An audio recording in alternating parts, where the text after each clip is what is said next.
નમસ્કાર, હું Rinku Prajapati public India ન્યૂઝમાં આપનું સ્વાગત કરું છું। શરૂઆત કરીએ આજના સમાચારની।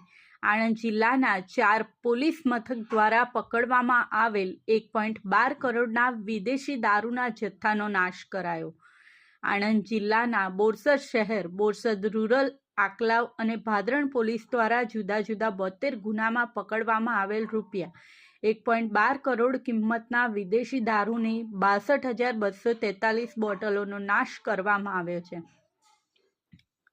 આણંદ જિલ્લાના બોરસદ શહેર, બોરસદ રૂરલ, આંકલાવ અને ભાદરણ પોલીસ દ્વારા પોતાના હદ વિસ્તારમાં અલગ અલગ ઠેકાણે દરોડા પાડી પ્રોહિબિશનના કુલ 72 જેટલા ગુનાઓ નોંધવામાં આવ્યા હતા।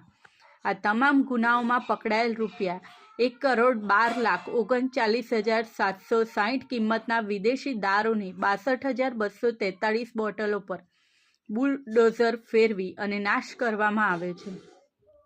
નિસરાયા બંધ પડેલા રેલવે સ્ટેશન પાછળની ખુલ્લી જગ્યામાં કરવામાં આવેલી દારૂના નાશની આ કામગીરી દરમિયાન પેટલાદના નાયબ પોલીસ અધિક્ષક પી.કે. દિયોરા, બોરસદના એસડીએમ અમિત પટેલ, નશાબંધી અધિકારી ધ્રુમિલ વાનાણી ઉપસ્થિત રહ્યા હતા। આ સાથે આજના સમાચારને અહીં સમાપ્ત કરીએ છીએ।